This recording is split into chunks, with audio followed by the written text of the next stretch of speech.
사랑으로 역사하는 교회라는 표어를 세우며 지역 복음화와 하나님 나라 확장을 위해 약 70년 동안 일하고 힘썼던 교회가 단 7년 만에 분쟁과 분열의 헤어리 속에서 헤어나지 못하고 있다면 여러분은 믿으시겠습니까? 바로 금곡교회 이야기인데요. 이민수 목사가 금곡교회에 청빙되면서 7년 심의투표에 응하겠노라 했지만 이에 불복하고 목회자로서의 도의적인 책임을 저버린 채 교회를 떠나지 않으면서 각종 불법과 혼란을 가중시켜 문제가 되고 있습니다. 그래서 오늘 정문 이침에서 계속되는 금곡교회 논란에 대해 총정리를 해보는 시간을 가지고자 합니다. 그 전에 오늘 함께 해주실 패널 분들이 계시는데요. 교회 연합신문 차진태 기자님, 기독신보 김망유 목사님, DSTV 문병원 국장님 나오셨습니다. 안녕하세요. 안녕하십니까. 네. 지난해부터 금곡교회에서는 갈등이 시작됐습니다. 이민수 목사가 7년 재신임 투표를 거부하면서부터인데요. 청빙 과정에서는 재신임 투표에 대해 동의했던 이민수 목사가 7년 후 당에서 공고사면을 결정을 내리자 이를 번복하고 나선 것입니다. 결국 이민수 목사는 노예 사직서가 아닌 청원서를 제출하게 됐는데요. 그런데 이 청원서에서도 문제가 있다고 들었습니다. 문병우 국장님, 어떤 문제입니까? 네, 교회나 총회나 노예는 가장 중요하게 생각하는 게 절차상의 문제를 이렇게 따지는 경우가 많이 있습니다. 이로 인해서 세상법으로 가서 재판을 하는 경우가 있는데요. 이번 내용은 결론적으로 말씀드리자면은 이민수 목사가 절차를 위반했다라고 볼 수 있는데요. 이거는 뭐냐면 청원서가 가장 중요한 당회를 경유하지 않은 것이고 또 당회 서기에게 서류를 제출하지도 않은 채 곧바로 노회로 청원서를 제출한 것입니다. 이로 인해서 절차 위반이라고 할 수 있는데요. 이로 인해서 문제가 발단이 된 것입니다. 이민수 목사가 청빙 과정에서 재심 투표에 대해 순응하고 서류로서 이거를 중고를 남겼어요. 그럼에도 불구하고 이러한 내용이 총회 헌법에 자세히 명시되지 있지 않다고 해서 효력이 없는 것인가요? 그렇지 않습니다. 분명히 목사와 교회와 관계의 계약 관계로 청빙이 됩니다. 계약 관계는 공동 이해를 통해서 투표를 신임을 받아가지고 그것이 청빙서를 통해 노회에 가서 노회가 허락한 게 바로 청빙서입니다. 그러나 노회로 가기 전에 이민수 목사는 목사대 교회와 사이에 계약을 맺었습니다. 그 계약을 맺은 것이 7년에 한 번씩 신임을 묻자는 겁니다.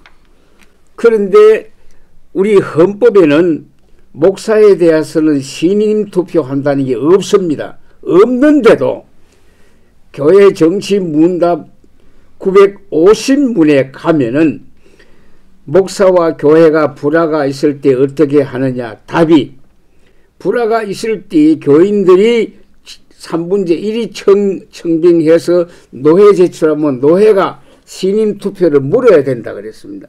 그 묻는 데 보면 목사에게 있는 잘못 5가지 있고 교회에 있는 잘못 9가지, 그렇게 해서 14가지인가 되는 잘못이 발생할 때 노예에 있든지 목사에 있든지 잘못이 있으면 신임 투표를 묻도록 정치 문답조례는 되어 있습니다.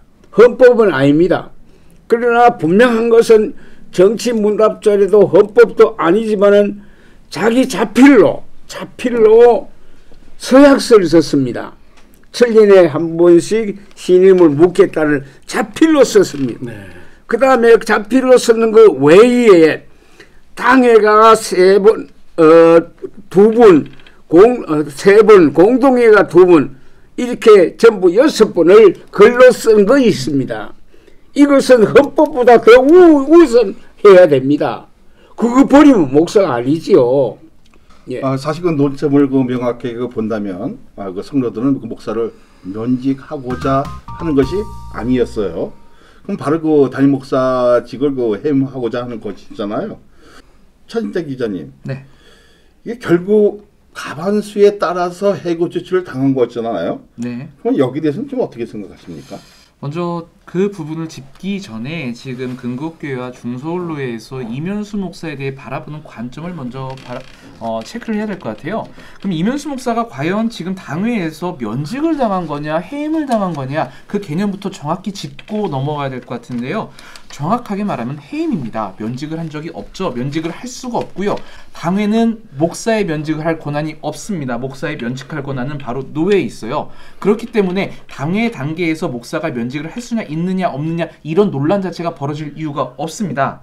근데 그럼에도 불구하고 지금 이 중서울로회에서는 이면수 목사의 해임을 두고서 면직이냐 해임이냐를 굉장히 혼재하게 사용을 하고 있습니다. 여기서부터 첫 번째 문제가 발생을 하고요. 그럼 두 번째, 과연 이 해임이 적법하냐 적법하지 않느냐 이렇게 바라봤을 때는 사실 앞서서 김만규 목사님이 지적을 하셨겠지만 총회 헌법에서 이게 자세하게 명시되어 있지 않다고 효력이 없다고만 볼 수 있느냐 했을 때 사실 그렇게만 볼 수가 없는 게요. 근국교회 같은 경우에는 사실 인사 규정이라는 게 존재를 해요. 인사 규정에 대해서는 개교회 직원들에 대해서 해임부터 승인 그리고 뭐 승진 이런 모든 부분을 다루게 되는데 그럼 직원의 범위가 어디냐? 정확하게 규정에 이렇게 나와 있어요. 자, 교회의 직원에 대해 당회장, 부목사, 전도사 등 설교를 담당하는 직원이라고 명시한다. 즉, 당회장, 담임 목사도 직원의 범주에 들어갑니다. 즉, 개교의 규정, 금곡교회 규정에서 이면수 목사를 직원의 범위에 넣었다는 거예요. 왜 이 부분이 중요하냐? 앞서서 얘기했을 때 총회 헌법에 이 부분이 자세하게 지금 명시가 안 돼 있어서 이게 효력이 없다 하지만 사실 총회 헌법에서 이 부분이 언급이 되지 않다고 해도 개교회 규정에서 이 부분이 언급이 돼 있다 그러면 어디까지나 개교회 규정을 따르는 게 우선입니다. 만약에 이러한 법칙이 통용이 된다고 하면은 총회 헌법에서 아무리 해도 구체적으로 적용될 수 없는 부분, 구체적으로 마련되지 않은 부분 자체가 다 무효화되는 경우인데 그렇게 할 수가 없어요. 그렇기 때문에 개교회 규정이 우선되고요. 그리고 결정적으로 최근 들어서 교계에서는 개교회 규정을 마련해야 된다고 개교회 규정을 어떻게든 마련해야 된다는 게 대세고요. 그거 관련해서 한국교회 법학회라든가 이거에 대해서 수많은 사례들을 내고 있어요. 이게 왜 중요하냐? 실제적으로 판례 넘어왔을 때, 실제적으로 재판에서 이게 분쟁이 발생했을 때 가장 우선하는 게 개교회 규정이라는 데 있습니다. 그렇기 때문에 근국교회 규정이 존재하고 이 규정에서 그 부분이 적용을 받는다고 하면은 이거는 반드시 존중을 받아야 되는 부분이에요. 사실 이와 같은 그 내용을 이면수 목사 측은 건징조례 19조 목사 면직을 내서 반박하고 있다고 하는데요. 여기 대해서도 문 국장님 네. 설명해 주시기 바랍니다. 노회 재판국에서 건징조례 19조를 이번 판결에 대입시킨 것은 상당히 잘못됐는데요. 목사는 노회 소속이므로 노회만이 치리할 수 있다라는 어떤 그런 근거를 가지고 이제 틀을 만든 것 같아요. 그런데 사실상은 재밌는 거는 이면수 목사가 만든 금곡교회 규칙이 있습니다. 그 규칙에 의해서 면직이 아니라 해임을 한 거죠. 그러니까 총의의 뜻, 그러니까 공동의회라고 할 수 있나요? 예를 들어서 거기 소속된 그거를 이임 맡아서 하는 당회에서 그런 부분들을 이렇게 해임을 결정을 했는데요. 그것도 당사자인 본인이 만든 규칙에 따라서 절차에 따라서 당회는 정상적으로 해임을 했단 말이에요. 근데 노회는 어찌된 일인지 이거를 면직으로 몰아갑니다. 면직과 해임은 앞서 김만규 목사님이나 차진태 기자님이 얘기한 대로 엄연히 다른 부분이거든요. 그럼에도 불구하고 이를 억지 해석을 해서 끼워 맞추기식 재판을 한 것이고 이거를 또 그렇게 이면수 목사 측에서는 주장을 하고 있는 것입니다. 근데 제가 여기에 굳이 첨언을 한다고 하면 사실 지금 말씀하신 이면수 목사 측에서 모 장로님께서 이거와 관련해서 한마디로 당회의 치리가 잘못됐다고 노회에 고소한 건데요. 사실 엄밀히 말하면 고소조차도 사실 불법이라고 볼 수 있는 부분이 다분한 게 사실 만약에 그 장로님께서 이걸 고소를 하기 위해서는 반드시 당회를 거쳐야 합니다. 그 당회를 거치지 않고서는 그 고소장 자체가 제대로 접수가 될 수가 없어요. 하지만 그 장로님께서는 당회를 거치지 않고 노회에 직접 고소를 합니다. 그럼 노회에 이걸 직접 고소를 한다고 하면은 그거는 당회에서 건의한 안건 자체가 아니라 그 장로님 개인이 건의한 안건밖에 되지 않는 거예요. 그래서 이거를 사실 노회에서 제대로 다룰 수가 있느냐, 사실 굉장히 논란의 소지가 있죠. 김 목사님, 좀 여기에 대해서도 좀 이게 좀 많은 얘기가 좀 나올 것 같은데요. 어떻게 생각하십니까? 인식의 문제인데 헌법상으로 직을 말할 때는 면직이니 해직이니 할 수 있지만 헌법 외에는 해임입니다. 이 우리 헌법 그렇죠. 예. 3장에 교회 직원이 있습니다. 항존직, 임시직, 준직 세 가지를 나눕니다. 항존직은 목사와 장로와 장립, 안수 집사입니다.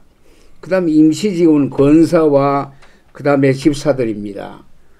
준직은 강도사입니다. 이 직을 띌 때는 권징조례가 7일 해야 됩니다. 직을 띌 때는.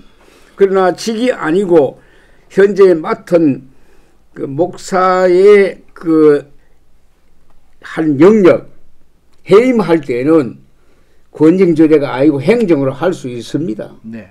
분명히 이것은 금곡교회가 만드는 해책에 의해서 해임한 겁니다. 해임한 것은 정당한 거예요. 이걸 갖다가 헌법 가지고 됐니 안 되니 헌법 적용 사항이 아닙니다. 헌법 외의 사항. 금곡교회 측은 또 재판부 구성원에 있어서도 불법성을 재축 사유를 제시했는데요. 자, 여기 대해서 어떤 내용입니까?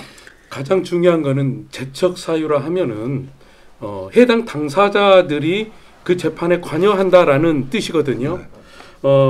이런 부분에 있어서 그 지금 중서울로의 재판부권 구성은 상당 부분 문제가 있다고 할 것입니다.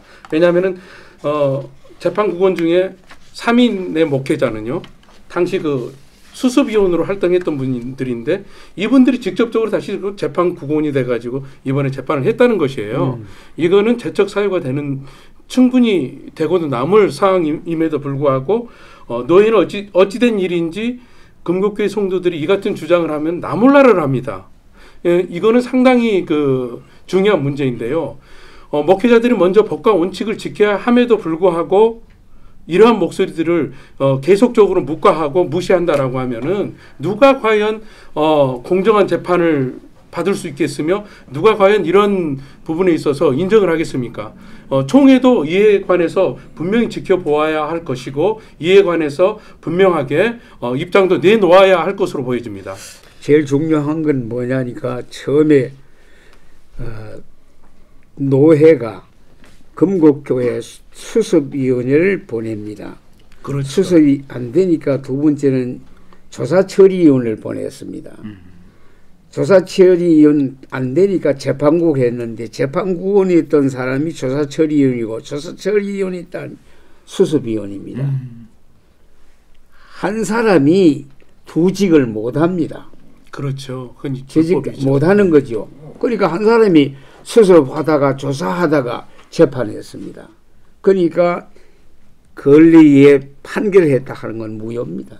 애초에 금곡교회 성도들이나 금곡교회 지금 이 7위 당사자들은 애초에 이 조사 단계부터 문제가 있었다고 시작을 한 거예요. 그러니까 저 사람들이 우리를 조사해서는 이미 결론이 결론이 정해져 있다라고 지금 사실 내다본 거죠. 그러니까 뭐 더 심하게 말하면은 결론을 내고 조사가 들어갔다라고까지 지금 호도를 하는 거예요. 중요한 게 뭐냐면 두 번에 걸쳤습니다. 두 번에 걸쳐서 조사처리위원 낼 때에 조사처리위원회께 중벌로 처리키로 하고 조사위원 냈다 그랬습니다. 중벌로 그렇죠. 처리하기 위해서. 네. 그 다음에 재판국원 낼 때도 중벌로 처리하기 위해서 재판국원 낸다 그랬습니다. 그러니까 재판하기 전에 확인하기 전에 이미 판단을 해버렸어요. 그러니까 문제는 처음부터 중벌 주자 해가지고 재판국을 구성합니다. 그러니까 미리 저기 왁구를 짜서 예. 판결을 한 거잖아요. 그렇죠. 네, 이거는 진짜 있을 수 없는 저기 뭐 아주 그냥 이상 논리를 가지고 이제 한 거잖아요. 목사님, 예. 그럼 그 허위 부전에 대해서 좀 자세히 좀 얘기 좀 해주십시오. 부전이라는 것은 지금부터 106년 전에 생긴 제도입니다. 106년 전입니다. 거기 초대교회의 동로회 시대에 제3회 동로회 때에 부전 제도를 허용했습니다. 부전이라는 건 뭐냐 하면 정확하게 절차를 만든 문서를 만드는데 접수를 안 해줍니다. 취급을 안 합니다. 정확하게 찾아가서 취급을 원했는데 안 해줍니까? 안 해줍디다 하고 연월 일시 장소까지 명시하고 갔더니 무슨 말해서 거절합디다 하고 사유를 달아가지고 붙여주는 게 부전입니다. 그런데 지금 106년 만에 부전이라는 게 글로 나타난 게 작년입니다. 이 부전은 뭐라고 했냐면 상소인이 소속된 하회가 상소인의 통지서를 접수하지 아니하면 부전하느니라 했거든. 부전은 진하게는 하는 게 아니고 고소장을 하는 게 아니고 상소장을 하는 거예요. 하회가 취급 안 할 때에 그렇죠. 고소장이 아닌 상소장이 돼야 되는 겁니다. 덮어놓고 부전이라고 하는데 그거 아니에요. 부전은 반드시 상소장에 해야 되고 그 다음에 상소장을 정당하게 서기했게 건진도의 96조에 보면 서기했게 됐습니다. 서기했게 갔을 때 당의 서기가 거절하면 부전해가지고 시찰의 서기가 부전 안 해주면 노예 서기가 안 해주면 총회 서기 그렇게 가는 겁니다. 그런데 엉뚱하게 실이 부전을 달아야 할 안건인도 이것을 막기 위해서 서기가 받아가지고 임원회 통해서 해준다, 노회 통해 해준다. 이건 아닙니다. 노회 가는 게 아니고 임원회 하는 게 아닙니다. 중서노회는 권징절의 2조에 있는 권적의 목적을 지금 저버렸어요. 여기 보면 목적에는 첫째는 그리스도의 권병과 존령을 위해서 다른 말로 하면 예수의 이름과 예수의 그 자체에 대한 존령을 위해서 치리한다. 둘째는 죄를 그치기 위해서 치리한다. 셋째는 죄인을 구원하기 위해서 치리한다. 목적이 있어요. 이 목적이 있는 치를 해야지. 이거 없이 덮어놓고 내 마음에 안 맞는다고 면직이다. 면직할 이유가 여기 없어요. 보니까 없어요. 이게 아까도 되게 지적했지만 지금 현 이런 상황에서는 노예가 지금 당회의 권한 혹은 근곡교회 성도들의 의견이나 뜻을 완전히 지금 무시했다고밖에 볼 수가 없어요. 당회라는 거는 성도들의 뜻이 모인 곳이고 그 자체적인 판단을 통해서 협약을 하는 곳인데 애초에 그걸 거치지 않고 노예로 간다고 하면 노예는 사실 교회 당사자들이나 당회보다 그 교회에 대해서 사실 한 단계 멀리 떨어질 수밖에 없단 말이에요. 1차적인 판단을 거치지 않고 2차적인 그 제3자들을 통해서 혹은 당사자지만 어쨌든 몇몇을 통해서만 그 교회를 판단한다는 거는 그 교회에 대해서 제대로 된 판단을 할 수가 없다고 생각을 합니다. 어디까지나 그 교회에 대해서 가장 객관적으로 판단할 수 있는 당회의 판단이 먼저 있어야 노예가 그 판단이 가능하거든요. 그렇기 때문에 반드시 당회 노예 총회라는 3심제라는 게 존재를 하는 거고요. 그 근곡교회가 2019년 봄 그 정기노예와 가을 정기노예까지 그 중솔노예가 저기 그 노예 그 상해비를 납부하지 않는 것으로 이제 밝혀졌는데요. 차 기자님, 네. 여기서 뭐 취재했으니까 잘 아실 것 같은데요. 네. 좀 해주시기 바랍니다. 사실 이 부분은 아까 제가 좀 전에 말씀드렸지만 너무 법에 정확하게 명시가 돼 있어요. 사실 그 회원의 그 엄밀히만 자격을 말한 건데요. 그러니까 회비를 납부하는 그런 교회만이 그 회원의 자격을 갖고 또 그 건조차 다룬다고 돼 있는데 사실 근곡교회는 지금 여태까지 조사된 걸로 봤을 때는 봄과 가을 정기노예 때 모두 회비를 납부하지 않았습니다. 그렇다면 사실상 근곡교회에서 제대로 된 회원의 지금 그 중서울노회에 제대로 된 노예 회원 자격을 얻었다고 볼 수가 없다는 거예요. 그러는데요. 이걸 제가 말했냐? 아니에요. 그게 중서언로의 규정에 나와 있습니다. 그 규정대로 했을 때는 결정적으로 지금 나온 게 근곡교회권에 대해서 다룰 수가 없어요. 근곡교회에서 예를 들어서 우리 교회에 대해서 이러이런 문제를 처리해 주세요. 이러이런 문제를 어떻게 해주세요라고 청원을 올렸을 때 너네들은 회비를 납부하지 않았으니까 너네 건 다룰 수 없다라고 다 기각을 해야 옳습니다. 이게 바로 중서언로의 규정이에요. 하지만 근곡교회 청원 다뤄졌죠. 그 청원에 따라서 재판국이 꾸려졌고 판결도 냈죠. 하지만 중서언로에는 자기들 스스로가 그런 모든 안건을 회비를 내지 않았을 때 기각해야 된다고 말을 하죠. 이거 자체가 모순이란 겁니다. 불법이란 거예요. 금곡교회 성도들이 분통을 터뜨린 이유가 바로 이런 부분입니다. 어떤 부분이냐면은 노예 규칙에 분명하게 상회비를 안 냈을 경우에 청원서 모든 청원서를 기각한다고 명시해놓고도 어찌된 일인지 중서언로의 목사님들이 이걸 지키지는 않습니다. 그럼에도 불구하고 이분들은 지키지 않으면서 계속해서 금곡교회에서 일어난 행위들 이런 부분들 계속해요. 근데 사실상 이 규칙대로라면은 그간에 했던 행위가 상당히 잘못된 행위인 것이죠. 이거는 바로 뭐냐면은 배임 행위에 해당된다고 볼 수 있고요. 어떻게 보면은 여기에서 노예비라든가 이런 부분을 썼다라고 하면은 횡령까지도 이거는 사회법으로는 볼 수 있는 그런 부분이라고 할 수 있습니다. 이렇게 그 치열한 그 분쟁 그 가운데서도 뭐가 논란되어졌냐면은 그 바로 그 이면수 목사의 그 무책임 그 언행인데요. 최근에 그 10편의 그 표절 설교가 수면 위에 그거 드러나면서 많은 이들이 더 실망을 받았어요. 차 기자님. 네. 자, 목회자 표절.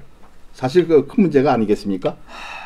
사실 목회자의 표절. 저는 표절이란 말 자체가 사실 어떤 경우에도 저는 사실 결코 정당화 받을 수 없다고 생각을 해요. 더군다나 원작자의 허락을 받지 않은 표절은 엄밀히 말하면 도둑질이나 다름없는 행위입니다.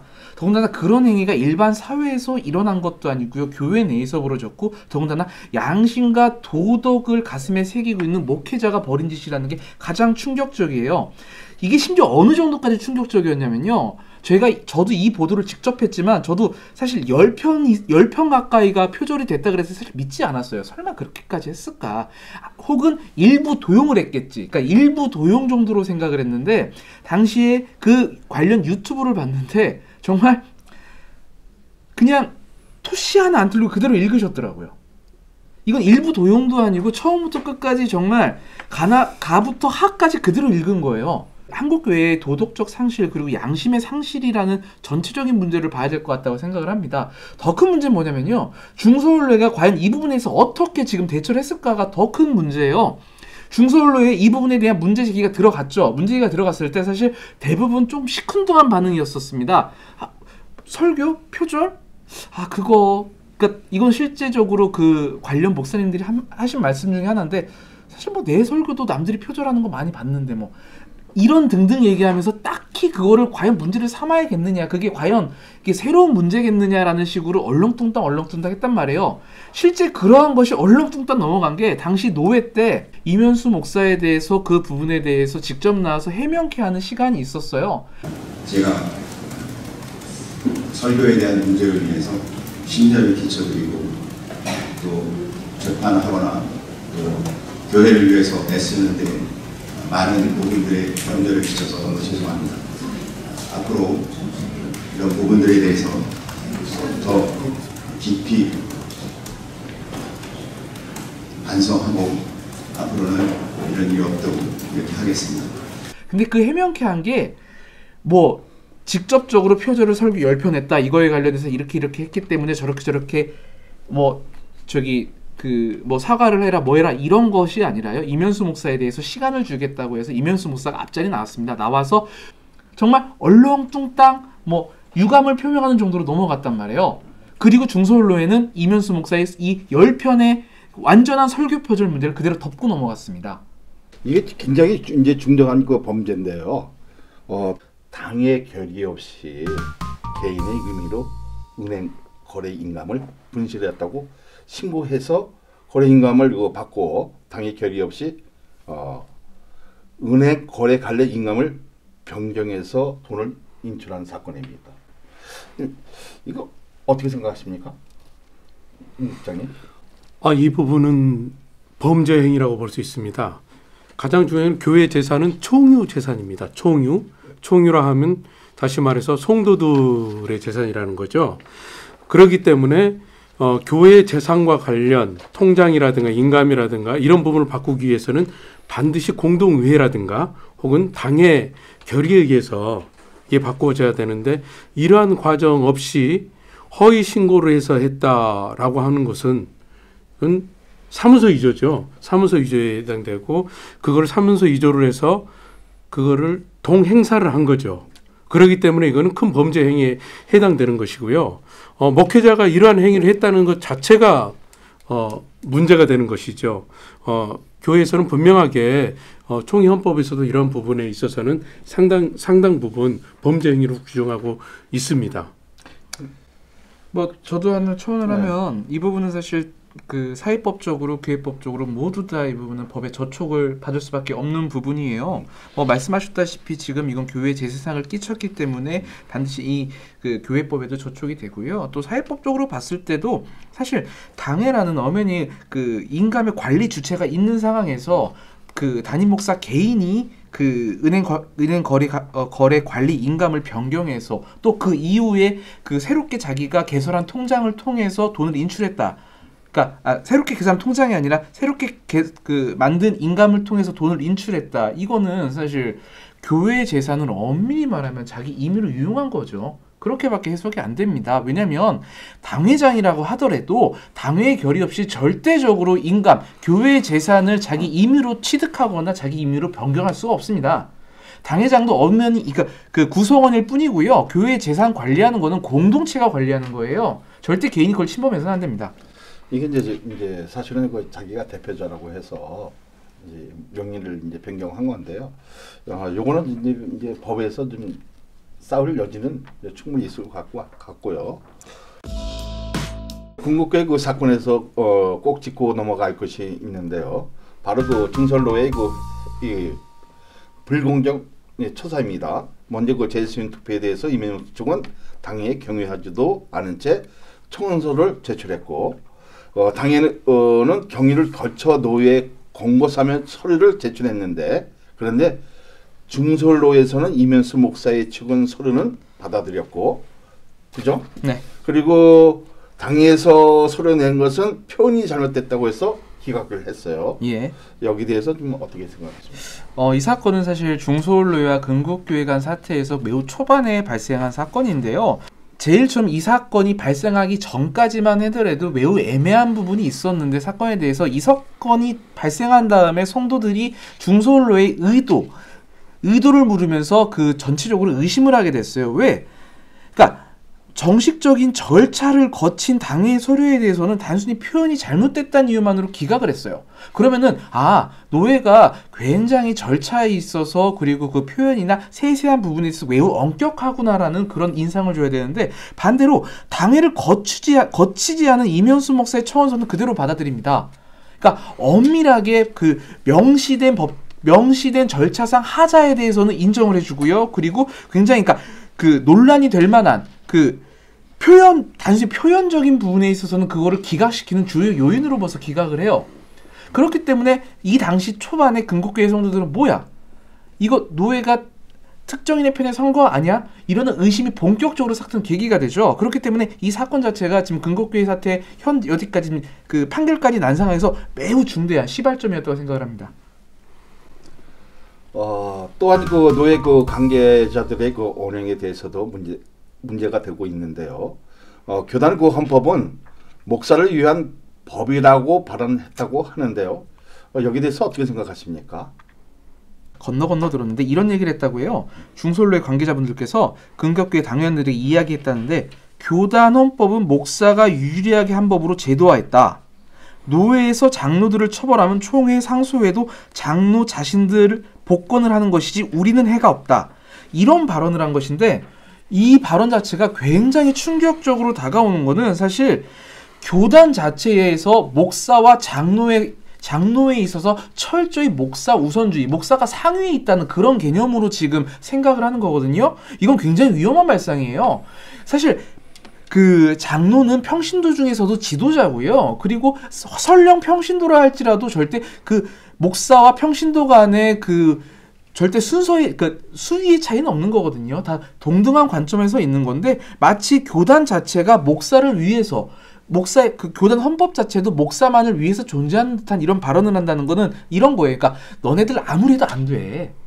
헌법은 다 목사를 위해서 한 거야. 그렇기 때문에 이면수 목사한테 저렇게 해봤자 결국은 교단헌법은 이면수 목사를 이기게 해주게 돼 있어. 이런 엄포를 낸 거거든요. 사실 또 여기에다가 그 총회 상소에도 우리들은 어차피 해 없다. 너네들이 잘 돼봤자 너네들만 복권되는 거지. 그렇다고 우리가 처벌받는 거 아니다.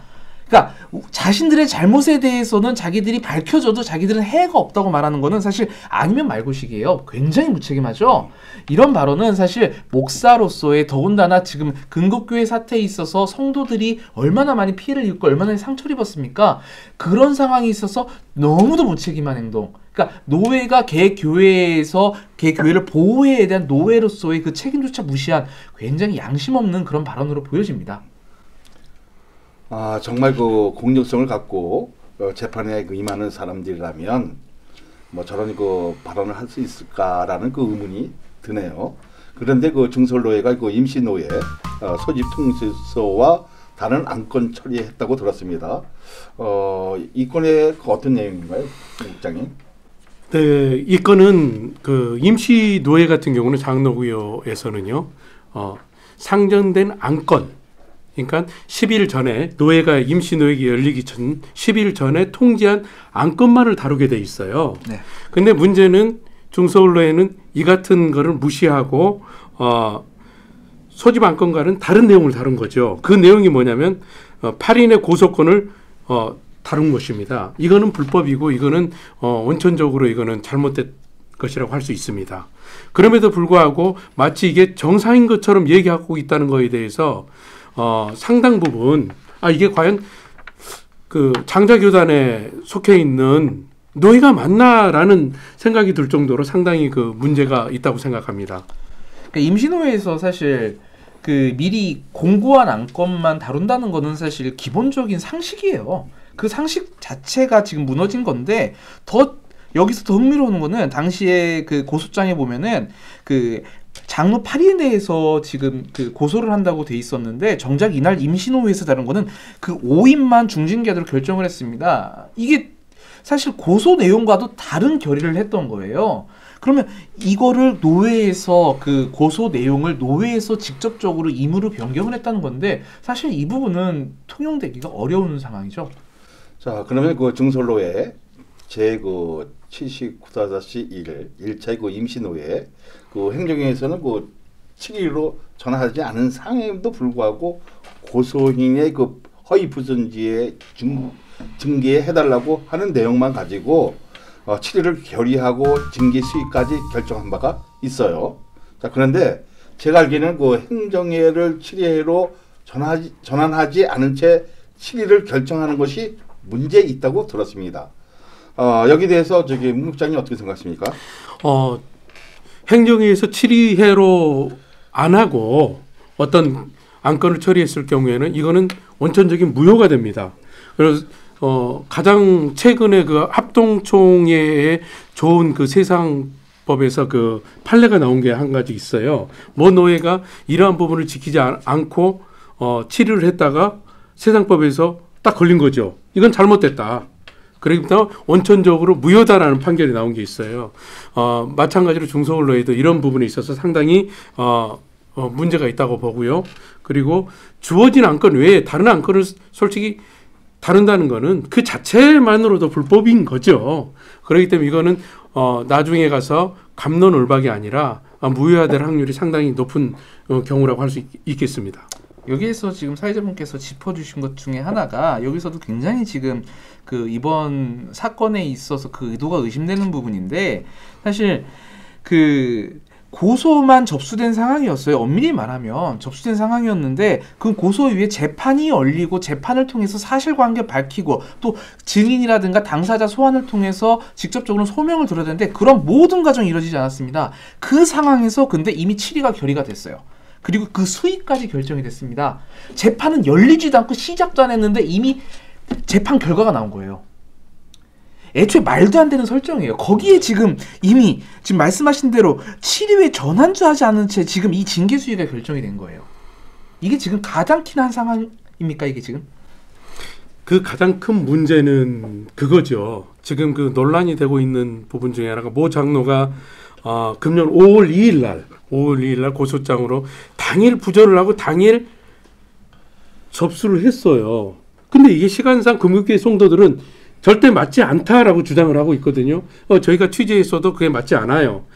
그렇게 이 안건이 만약에 다루어지려면은 금융교회 성도들이 주장하는 것처럼 5월 2일 이전에 임원회가 개최돼야 된다는 겁니다. 임원회에서 그 부분을 다뤄서 해야 됐음에도 불구하고 저희가 사실 확인 결과 그런 부분은 없었단 말이에요. 그러니까 그 자체가 불법이라고 할 수 있죠.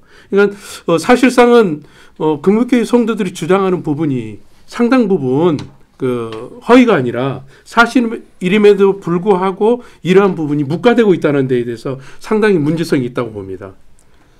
자, 그러면 이 밖에 그 금국교회 그 측은 노예 그 재판국의 심리의 그 불법에 대해서도 언급했는데요.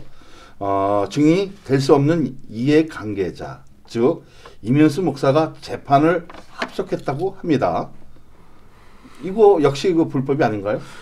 있을 수 없는 일이 벌어진 겁니다. 이해 당사자가 거기에 참석한다는 것은 재판이 공정성 그 자체가 공정성 자체가 상실해 버렸다라고 보면 될 것 같고요. 그로 인해서 바로 분통을 터뜨린 이유가 성도들이 분통을 터뜨린 이유가 목사님들을 못 믿겠다.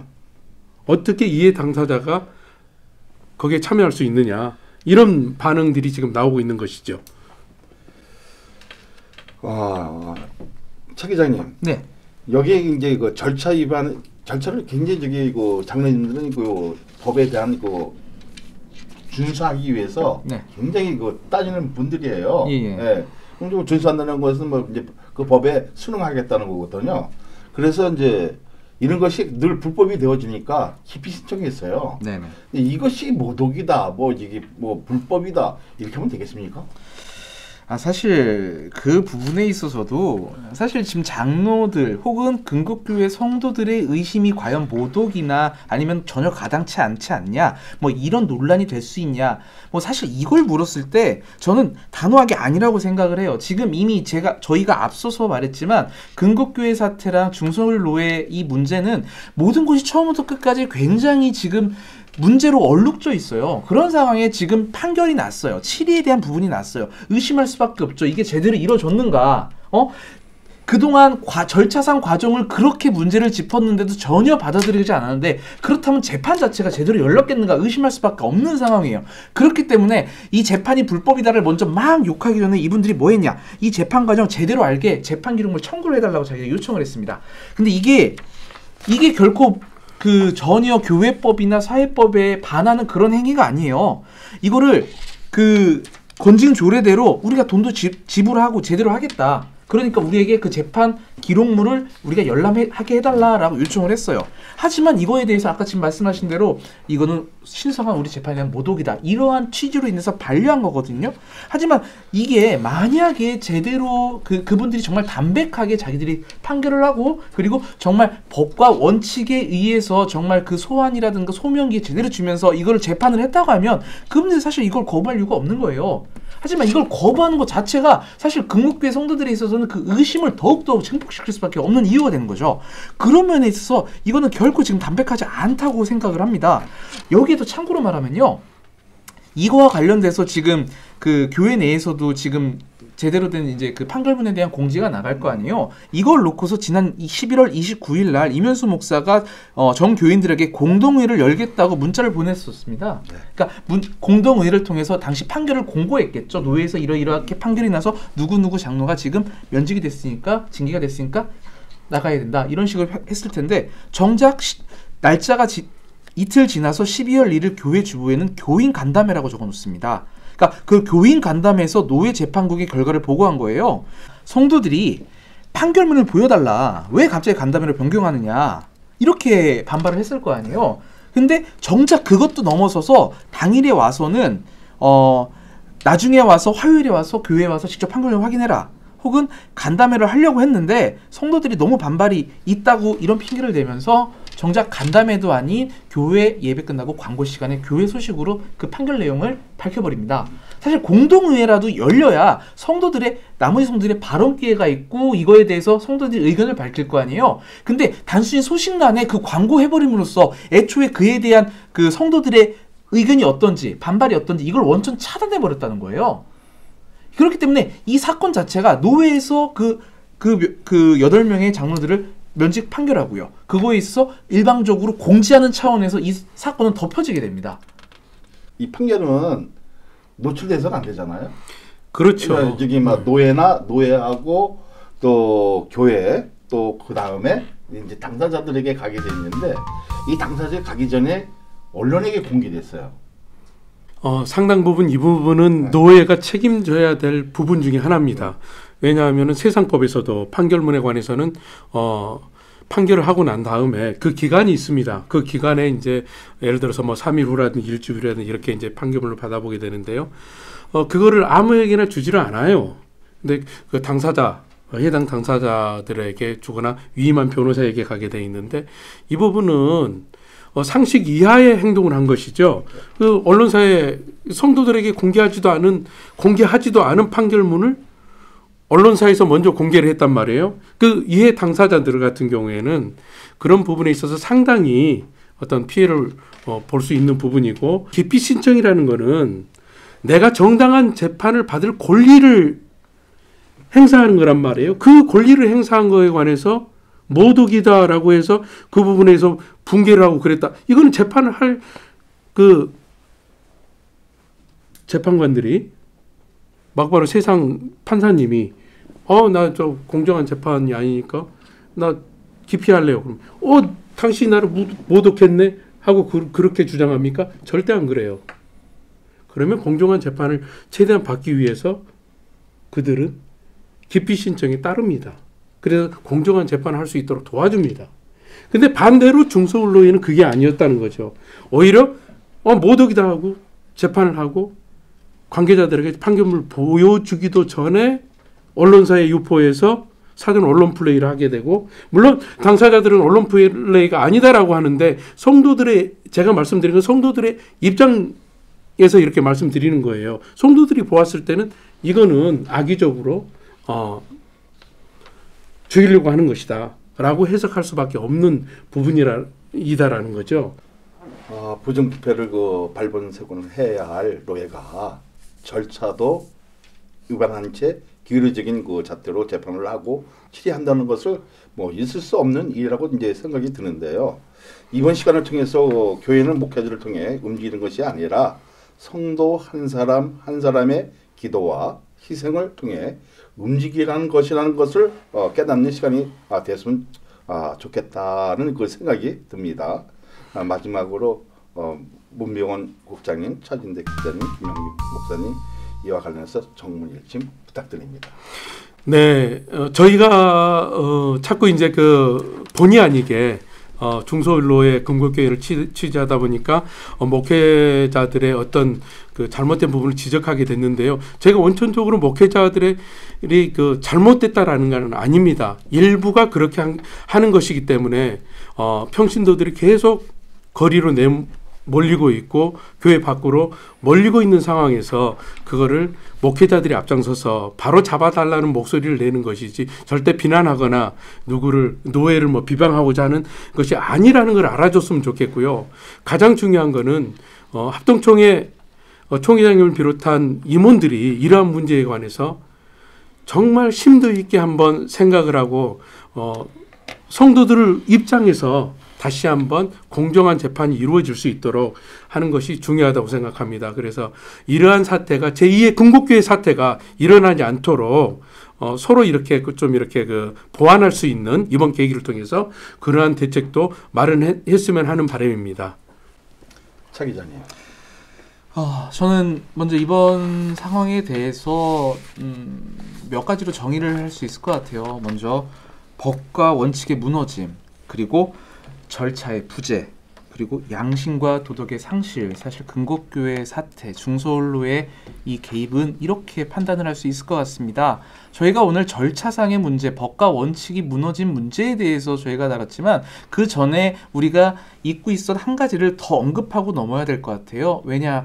그 무엇이냐? 바로 7년 전 이면수 목사와 교회 당회간에 썼던 바로 그 심우투표의 약속입니다. 그 약속이 이루어지지 않았기 때문에 지금 모든 사태에 혼란이 오고 있어요. 당시에 이면수 목사는 그 약속에 반드시 응하겠다고 했고요. 그 약속에 응해달라고 근곡교회는 요청을 했고요. 그거를 그 이유에 와서 이면수 목사가 거부했고, 노회는 그게 총회법에 없는 것이라면서 불법이라고 오히려 그거를 강요한 장로들을 지금 치리하는 형국이 된 거거든요. 과연 이 사건의 발단이 어디에 있었는지를 볼 필요가 있을 것 같아요. 이 지금 법과 원칙이 완전히 무너진 상황은 애초에 잘못된 상황을 잘못되지 않은 상황으로 둔갑시키기 위해서 무리하게 끌어오면서 지금 이 모든 문제들이 발생한 그런 경향이 아주 상당히 짙게 나옵니다. 그렇기 때문에 애초에 이게 정의로운 일이었다고 하면은 결코 이 과정이 결코 이렇게까지 지금 의심이 짙고 정말 기가 찰 이럴 이유가 없어요. 명백하게 법에 명시되어 있는 상황까지도 완전히 무시된 이런 상황에서 이게 과연 총회는 이 문제를 어떻게 판단하고 이 노예의 불법에 대해서 또 근곡교회 성도들의 그 억울함에 대해서 어떻게 접근을 할지 저도 매우 주목이 되는 그런 사건입니다. 저는 근곡교회의 사건을 가까이서 보고 있습니다. 또 이 문제에 대해서 노 회장하고 장시간 이야기했습니다. 처음에는 노 회장이 제 길로 갈락을 하다가 나중에는 항복을 합니다. 하는데 문제는 그 노예 안에서 근곡교회 문제를 바로 해보겠다는 사람이 아무도 없습니다. 다 이면수의 편이 되어 있습니다. 덮어놓고 목사를 돕자. 이거 잘못하면 우리 목사들이 전부 다 불신임 받고 신임투표 받는다. 여기에만 겁을 내지 양심으로 돌아가서 잘못했습니다. 이거 고치겠습니다 하는 목사가 없어요. 없기 때문에 그 노회도 내가 속한 교단의 노회고 그 목사나 교회도 내가 속한 교단의 목사이고 교회이기 때문에 부끄럽게 생각합니다. 참으로 부끄럽게 생각합니다. 책임지고 나가야지요. 책임지고 회개하고 청산해야죠.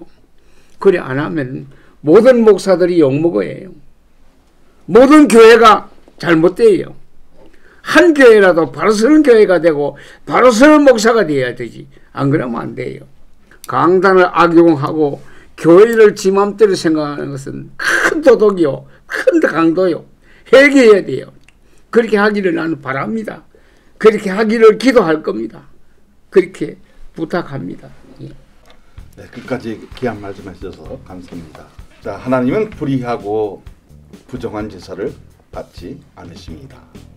성경에는 늘 하나님 앞에서 절차가 얼마나 중요한지, 정직이 얼마나 중요한지 예호와 말씀으로 뚜렷하게 보여주고 있습니다. 인간의 그 사사로운 판단과 노예의 기울어지긴 잣대가 한 목회자는 살릴 수 있을지는 몰라도 교회와 성도들의 영적인 호흡은 살릴 수 없는 것입니다. 우리는 늘 깨달아야 합니다. 사랑과의 약속은 어길 수 있어도 하나님과의 약속은 어길 수 없다는 것을 말입니다. 교회는 성도를 위한 성도의 공간입니다. 오늘 이 시간을 통해서 교회가 과연 누구를 위한 성소인지, 목회자는 누구를 위해서 강단에 서 있는지에 대해 우리 모두가 다시금 생각해보는 시간이 되기를 바라며 정문 1점 오늘 여기서 마치겠습니다. 감사합니다.